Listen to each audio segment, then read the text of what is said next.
Ba-dum-bum-bum. Bum-bum-bum-bum. Bum-bum-bum-bum-bum. Come in here, everybody. Come on, gather round. Because it's time. It's time again for the highlight of your day. So far, anyway. It features a little thing I call coffee and a little thing I call the simultaneous sip. And you know it's coming. Oh, it's coming. And it's the best sip of the day. Get your day starting off right. Here it comes.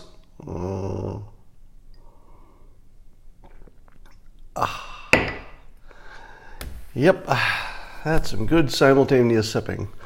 In response to somebody's comment I just saw going by, this is a V-neck t-shirt. V-neck t-shirts, still okay. V-neck sweater means your wife dressed you. Big difference. Okay. So, the news is getting fun again. Have you noticed that there are cycles? There are some cycles where the news is no fun, and then it's fun again for a while, and then it's no fun for a while. We're in a fun stage. Let's first talk about Stormy Daniels. Stormy Daniels has announced apparently that she is getting divorced. The accusation from her ex, among other things, is that she cheated on him. Now, I've been wondering how Michael Avenatti gets paid.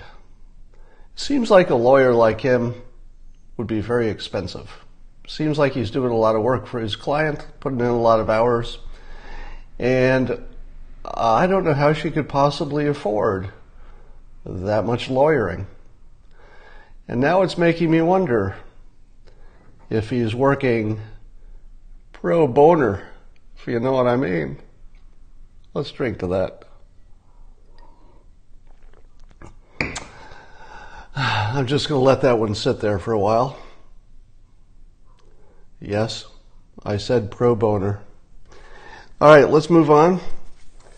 I'm noticing that the anti-Trumpers are using the word gaslighting a lot. And gaslighting, if you don't know the exact definition, I think it refers to a movie, maybe a Hitchcock movie, but the idea is that you tell lies and then you convince people that they're crazy if they don't believe it. And so the real goal is to drive people crazy. So it's not just that you're telling a lot of lies, it's that you're telling a lot of lies with the intention of making somebody else think they're crazy because the things they see as truth, they start believing are lies. And I'm thinking to myself, gaslighting would make sense as an explanation, or at least a potential explanation, if the only source of untruth was Trump or at least one side. But in a world where absolutely everybody is lying, what does it mean to say one of them is trying to sell you a story of reality that isn't exactly right? Yeah, the whole gaslighting thing only works if everybody isn't doing it, right? If literally everyone is dealing in untruth or shading the truth or ignoring important parts and focusing on unimportant parts, if everyone is involved in this, it's hard to pick out any one person and say, well, that one's doing a little gaslighting. These other people are just wrong, or maybe you think they're right. So I've noticed something in the last maybe week or so, and I want to see if you could look for this. And I can't tell if this is the sign of a change, maybe a trend or not. But I have seen CNN be more fair toward President Trump. Has anybody noticed that? Have you seen more fairness about Trump just in the last week or so. Because I mentioned the story of Chris Cuomo, who I thought did a very credible job of explaining both sides of a situation. You don't really see that often. It was unusual enough that I called it out. It's like, hey, that was actually an accurate description of what the people on the other side are saying. And there are at least two anecdotes recently of Jake Tapper also being completely, in my opinion, objective about something going right for Trump. So he tweeted, for example, the article about the satellites that showed one of the missile places being decommissioned or dismantled in North Korea. Now, other people have said, hey, you have to look at it in context. The site might not have been that important. And maybe that's true, but it still is a rocket launching test site, and it is being dismantled. And Jake retweeted it without any negative comment, just as a positive that's happening for the president. And then there was a clip I just saw where Jake Tapper opened up a segment. He had some guests, and he opened it up by saying that it's actually true that President Trump is tougher on Russia than Obama was. And his guests actually laughed out loud, or at least one of them did, about how crazy that is, I guess. I mean, I can't read minds, but it looked like there was some doubt in that laughter. And I thought to myself, well, that is also objectively true, because you can point to the specific things that are happening now, the sanctions and the giving weapons to the Ukraine, that just wasn't happening before. So Jake, being a historian by training and probably by inclination, wasn't ready to, apparently had no interest in shading the history of it, and so he gave a completely objective take on that, which actually stood out so much that somebody retweeted it. So look for that. There might be some kind of a shift going on, or it could be a coincidence, I don't know. But we'll see if there's more of that. Now, I know the thing you want me to talk about the most is the Cohen tape. Have you all heard the Michael Cohen tape? Now, I think this tape should seal your belief that we live in a simulation. What are the odds that in the same half of a year that we all dealt with Laurel and Yanni, that we would have a tape that you could hear whatever you want to hear on it? I've listened to that thing a bunch of times. My take on the tape is that you can't tell anything, really. My best guess is, my take on it is that Trump did say something about cash, but he said it in an attitude that would suggest it was a bad idea. And that Cohen agreed by saying, no, as in agreeing with Trump that cash was a bad idea. Now, I haven't heard anybody give that interpretation before. Everybody's seeing exactly what they want to see, so it's sort of this big Rorschach test. Now, would I tell you that my interpretation of that tape is accurate? I would not. I certainly know enough to know that I could hear this completely wrong. And then just to make it more interesting, it gets clipped off so you can't hear the full context and there are mumbled parts. So it is everything you would want in an ambiguous tape. You can literally hear anything you want on that tape. It's either proving something bad happened or not. Now, frankly, I'm not entirely sure why the cash part mattered. I think the question that was that everybody was wondering is, was the president aware of Michael Cohen's actions because he said he wasn't? To which I say, duh. Let me reiterate for those of you who were born yesterday. If you're an elected official and you get accused of cheating on your wife, denying everything is a pretty good strategy. So I don't think there's anybody on either side who has any mystery whatsoever about exactly what happened here. What happened is exactly, it looks like what was accused, and you just saw somebody handling it the way somebody would normally handle that situation. So there's not a lot there, because it's exactly what it looks like and nobody cares, right? It can be exactly what it looks like and still not matter. And I think that's where we're at. Now here's an interesting thing.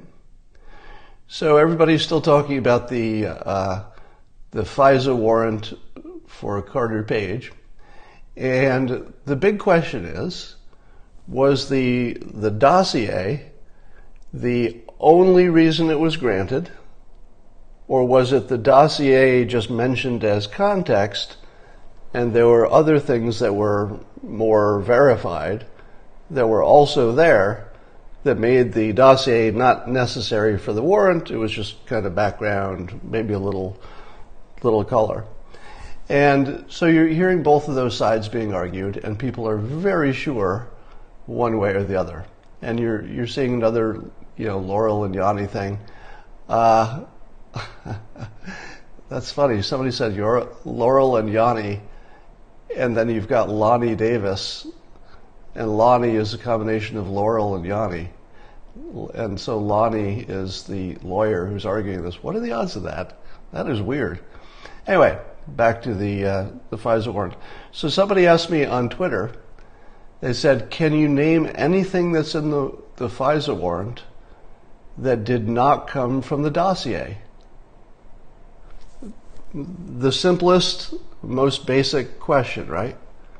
The most basic thing that we should know by now, all of us watching the story, is what was the evidence in the FISA warrant that you can say did not come from the dossier? And I looked at that tweet and I said, I'm pretty sure there were things, but why don't I know them? So look how the news industry, both sides, have completely failed you. Do you know something that was in there? Oh, let me put it another way. If the story on the right, let's say the pro-Trumpers, if their story is there is nothing in there except the dossier information, why don't they say that? Because that would be the whole story. There is absolutely nothing else there except the dossier, and therefore it's illegitimate. But they don't say that, do they? The people who were arguing that the dossier was fake and shouldn't have been in there and all that, they don't exactly say that only the dossier was used. They say something like, well, it was instrumental, it was key, it was critical to it, it wouldn't have happened without it. That's different, isn't it? So I'm pretty sure the right is misleading me. Now, I saw an article by Molly Hemingway, who you're all familiar with. Molly Hemingway, one of the better, really very best voices in politics right now. I think she's an attorney by training, a lawyer, but when she breaks something down, it's always the clearest explanation of things. And I started reading the article, and it got long and complicated, and I bailed out after a while. But even in that, and maybe it was in the article, like I said, I kind of bailed out because I just didn't have the patience to deal with the detail. But shouldn't there have been something in the title or the headline, if it were true, that said, I'm going to show you there's nothing but the dossier, and everything else is just stuff that came from the dossier? Was that in there? I don't know, because if that was the point of it, it would have been sort of in the title or the first chapter or something, or the first paragraph. So why is it that the most basic thing the public needs to know, we're not hearing from either the left or the right? Why is that? Because, the news should be lining up. Does anybody know that?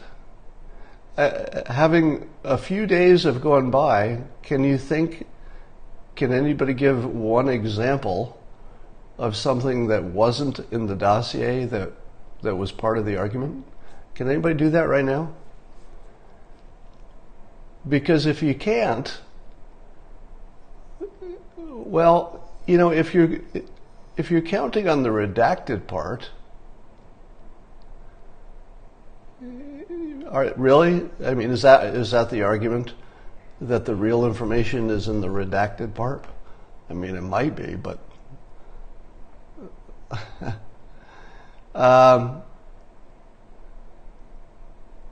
look at that. I'm not seeing Carter Page being a paid Kremlin advisor. That's not in there. Well, look at this.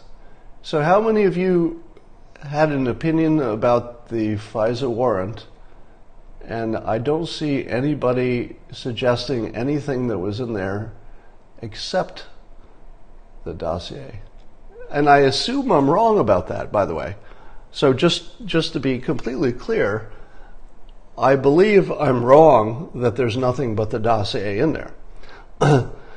But both sides seem to be suggesting there is more than the dossier. I read Andrew McCarthy's. So I read Andrew McCarthy's piece, and I still don't have an answer. If it's in there, it's sort of woven into a longer narrative, and I couldn't pull it out. Does Andrew McCarthy say, in clear language, there is zero evidence except for what's in the dossier? Does he say that? I don't think he says that, does he?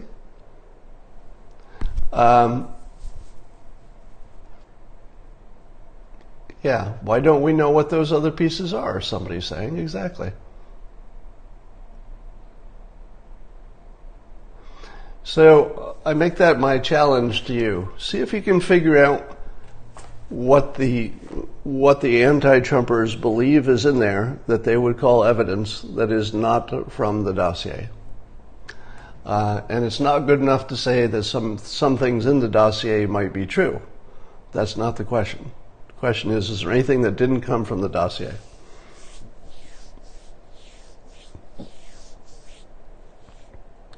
All right. Now,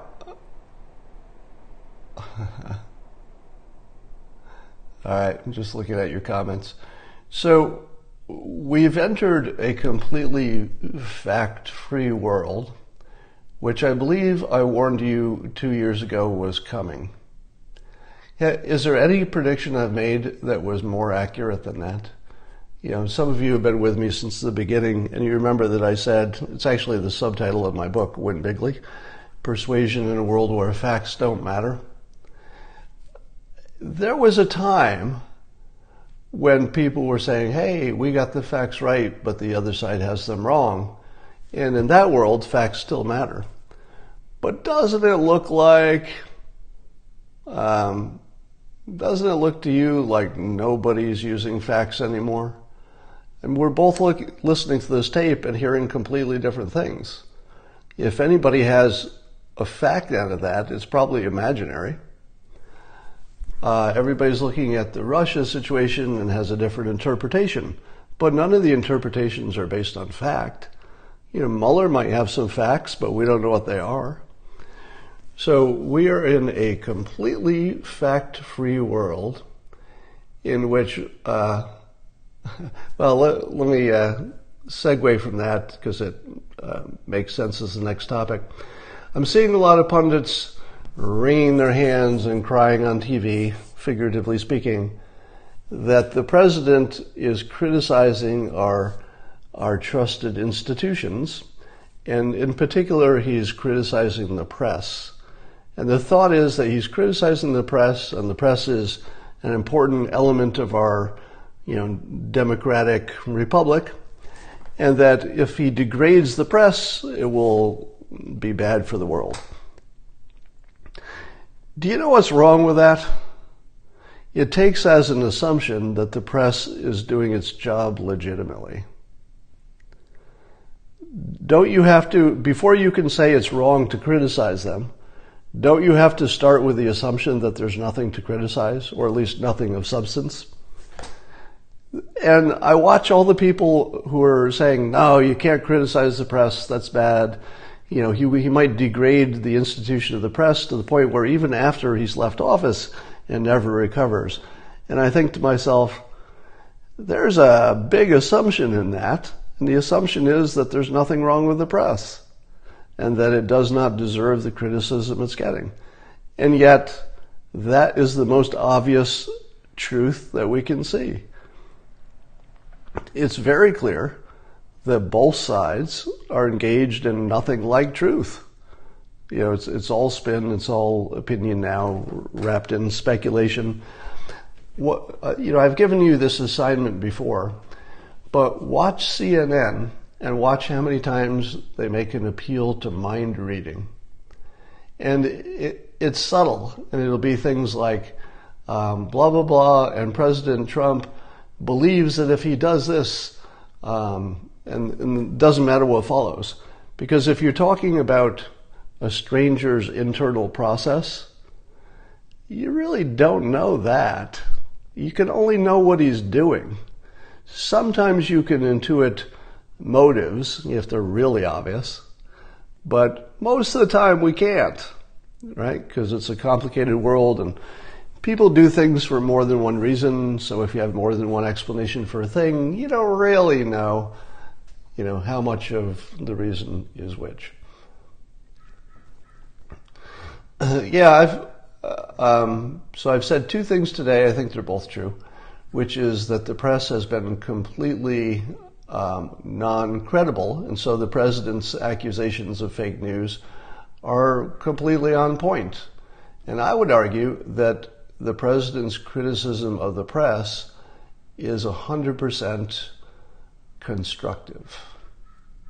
Now that doesn't mean, and far from it, it definitely doesn't mean that everything he calls fake news is actually unreal. That's a slightly different point. But the general sense that the news is a narrative as opposed to reporting, he's completely right about that. That's clear and obvious on both sides of the aisle. So when he criticizes the news, that feels constructive to me because, it might be part of the reason that CNN is suffering in the ratings, and it might be part of what brings them back. They might make a pivot away from the narrative and toward the factual. It's possible. Did I ever talk about James Gunn? Well, I'll just say that I didn't realize that he had gone after me on Twitter at some point in the past, and I'd completely missed it. Somebody pointed it out. He had some insulting tweet about me. And so I say, block that Nazi. So my only comment about James Gunn is that he's a Nazi because he acts like one. The other accusations, have at it. You can speculate all you want about what's in his soul and whether his tweets were over the line. I put that all under the Nazi category. So Nazi for sure. I saw a clip of some folks in Oakland beating up what they call the Nazi. Now, maybe it was a Nazi. I didn't know who it was, but far more likely it was just somebody wearing a red hat. And I thought to myself, wait a minute, I'm pretty sure the Nazis are the crowd that are beating up the people for their opinions. So the we're in what I'd call the Nazi transition, where the Nazis are clearly on the left, at least as much as on the right, probably a lot more, probably 10-1 at this point. And I'm defining a Nazi as someone who's going after people personally, as opposed to someone who disagrees on policy. The policy people are fine. The Nazis are the ones who go after you personally in any kind of way. So probably 10-1 Nazis on the left at the moment. That will change over time. All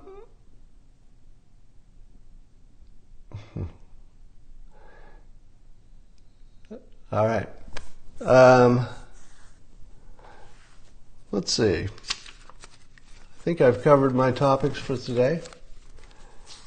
Is there anything else? Let me talk about Alexandra Cortez. I'm never going to know her name. Can somebody tell me what her name is again? Alexandria or Alexandra Cortez ACO. Let's call her ACO. So I've watched Ocasio-Cortez. Thank you. So I've watched